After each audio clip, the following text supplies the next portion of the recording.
என்னங்க திரு அண்ணன் பேசுனதை பத்தி யோசிச்சுட்டு இருக்கீங்களா? ஆமா வேலு, திரும்பமா அந்த பிளாட் வாங்குறதுன்னு ரொம்ப உறுதியா இருக்காரு. ஏன் இப்படி அவசரப்பட்டு முடிவு எடுக்கிறாருன்னே தெரியல. அப்புறம் ஏதாவது ஒரு பிரச்சனையில மாட்டிக்கு வரும்னு எனக்கு பயமா இருக்கு. திரு அண்ணன் கிட்ட இருக்கிற பிரச்சனையே தாங்க. யாரு என்னன்னு கூட யோசிக்காம எல்லாத்தையும் கண்மூடித்தனமா நம்பிடுவாரு. அப்படித்தான் இந்த விஷயத்துல நம்பியிருப்பான்னு நினைக்கிறேன். இது எதுவுமே புரியாம மாமாவை ரொம்ப பிரஷர் பண்ணி சீக்கிரமே முடிவெடுக்க வைக்கிறா. அவரும் நாம சொல்றது புரிஞ்சுக்காம பேசுறாரு. அதை நினைச்சதான் எனக்கு ரொம்ப கவலையா இருக்கு வேலு. நாம என்னங்க பண்ண முடியும்?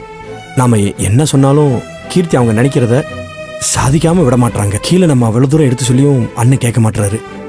நாம ஏதோ போராமையில பேசுறோம்னு அக்காவும் சொல்றாங்க. இதுக்கு மேல நீங்களும் நானும் என்ன செய்ய முடியும் சொல்லுங்க? பேசாம நமக்கு எதுக்கு வம்புன்னு அமைதியா இருந்துட வேண்டியதுதான். நாம என்ன பண்ணாலும் நம்மள வில்லன் மாதிரி தான் பாக்குறாங்க. விடுங்க. அதுக்காக நம்ம இதை அப்படியே விட்டுற முடியாதுல்ல வேலு. இது நம்ம குடும்பம். நாளைக்கு இதனால ஏதாவது பிரச்சனை வந்தா அதுல பாதிக்கப்படுறது திரும்பமா மட்டும் இல்ல, நாம எல்லாருமே தான். என் கண்ணுக்கு தெரிஞ்சே இந்த குடும்பத்துல பிரச்சனை வரப்போகுதுன்னா அதை பார்த்துட்டு என்னால ஒதுங்கலாம் போக முடியாது. ஏங்க, இது உங்க குடும்பம், உங்க சொந்தம்னு நீங்க நினைக்கிறீங்க. ஆனா அவங்க நாம அவங்கள பார்த்து பொறாம போறதா அவங்க பழி சொல்றாங்க. இப்படி நினைக்கிற கீர்த்தியை தான் நீங்க போலீஸ் ஸ்டேஷன்ல இருந்து கூப்பிட்டு வந்து காப்பாத்தி வச்சிருக்கீங்க. ஆனாலும் உங்க நல்ல மனசு அவங்களுக்கு இப்பவும் புரியாதுங்க. இங்க பாருங்க வேலு, அவங்க என்ன பத்தி என்ன வேணா நினைச்சிட்டு போகட்டும். அது எனக்கு முக்கியமே இல்ல.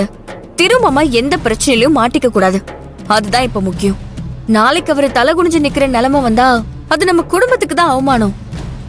கீர்த்தி பத்தி நமக்கு நல்லாவே தெரியும். அவ பேசுறான்னு நம்ம கண்டுக்காம இருந்தோம், அது நமக்கு தான் நஷ்டம்.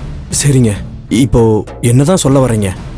இங்க பாருங்க வேலு, நாளைக்கு வேலையா நம்ம அந்த ரியல் எஸ்டேட் ஆபீஸ்க்கு நேர்ல போய் பார்த்து அது எப்பேற்பட்ட கம்பெனிங்கிறத முழுசா விசாரிச்சுட்டு வரணும். ஒருவேளை திரும்பமா சொன்ன மாதிரி நல்ல கம்பெனியா இருந்தா பிரச்சனையே இல்ல. ஆனா நாம நினைக்கிற மாதிரி வில்லங்கமா இருந்தா அதை திரும்பமா கிட்ட சொல்லி நாம கொஞ்சம் புரிய வைக்க ட்ரை பண்ணுவோம். நாளைக்கு நீங்க என் கூட வரீங்க, அவ்வளவுதான். இவ்வளவுதானங்க? இதுக்கு எதுக்கு இவ்வளவு பெரிய விளக்கம்? வாடா வேலுனா வந்துட்டு போறேன். உங்ககிட்ட ஏன் எதுக்குன்னு கேள்வி கேட்க போறேனா? இல்ல இதுக்கு முன்னாடி ஏதாவது கேட்டிருக்கிறேனா? நீங்க சொல்லுவீங்க, அதை நான் செய்வேன். அதுக்கு தானே நான் இருக்கேன். ஆலம்பனா நான் உங்கள் அடிமை. டைம் ஆயிடுச்சு, தூங்குங்க. சரிங்க.